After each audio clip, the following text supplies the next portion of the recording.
So I was cleaning up my channel and getting rid of a couple videos, and I watched one that I made a long time ago, and I think it's important, so I'm going to link it after this short video.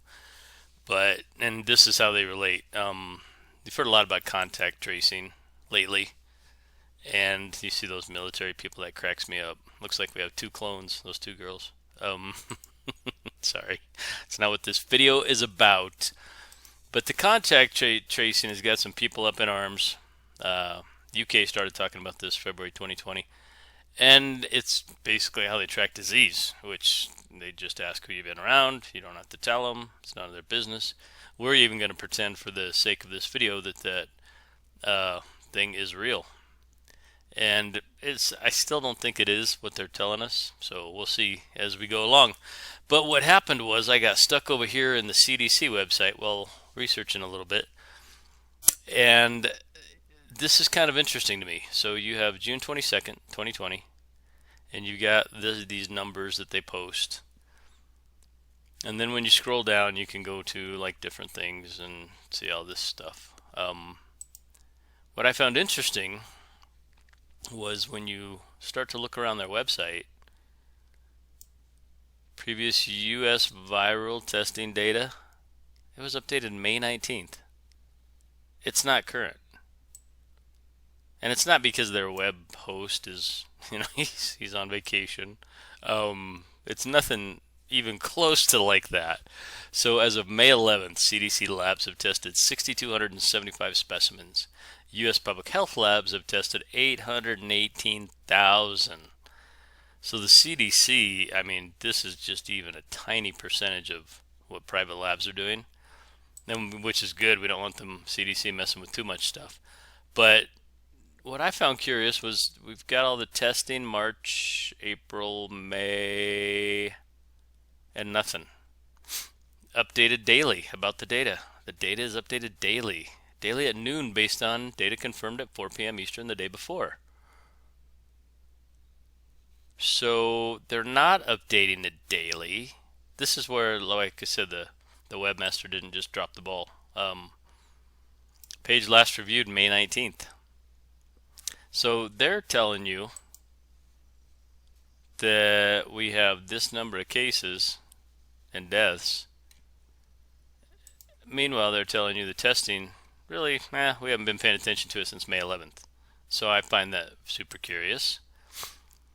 And I also find this really curious. Number of COVID-19 cases by source exposure, last updated April 16th. So they're not really contact tracing, or they would have the numbers. And if you guys have ever done anything on a website, you go in, you go to your changes, you click change this number, and you push enter, and it's done. It takes seconds, and most servers update it within 30 seconds. I mean, tops. So close contact has been responsible for 14,000 number of cases as of April 16th. Meanwhile, here over on May 1st, Denver Mayor Hancock orders face masks to be worn in public places. Those without a mask could face a $1,000 fine. They can't do 1,000. I mean, there's probably some weird thing about that, but over here on April 16th, we only had 14,000 by close contact. So this thing's still super fishy. And what other thing happened recently to make us forget about testing, I think, was probably the riots. So just hang with me. I'm going to upload the video right after this one. I hope you are well, and I will see you again. Thank you for watching.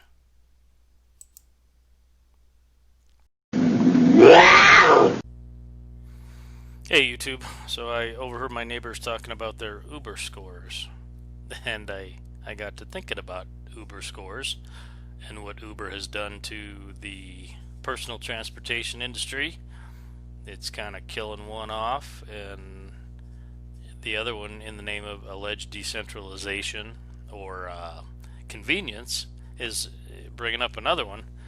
The workers don't really have any benefit, and the consumers believe they do. They believe they have a decentralized platform they can work on, a lot like blockchain and the cryptocurrencies that everybody's raving about. and watching go up and down in the media. True decentralization can't have a digital footprint, because you can be decentralized from a source like a central bank or a taxi company, but if you leave a digital footprint everywhere you go, from the app to the text to the Uber driver to the digital currency you pay for, you're really opening yourself up to not only being tracked and traced, whether you think you did anything or not, but that's not really decentralization. That's a little more centralizing of your information. And that's kind of what I'm talking about here. Decentralization of currency would be gold and silver, physical coins.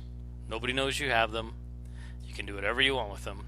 There was a point where we would dial up a payphone to call a cab, and you'd take out currency when you paid. Nobody knew where you came from or where you went except that driver and the dispatcher. And with all the people they picked up, they could never pick you out of anybody. Whether you committed a crime or not is not the point. So we're pretty head fast towards a cashless society, and the personal liberty implications, I think, are humongous.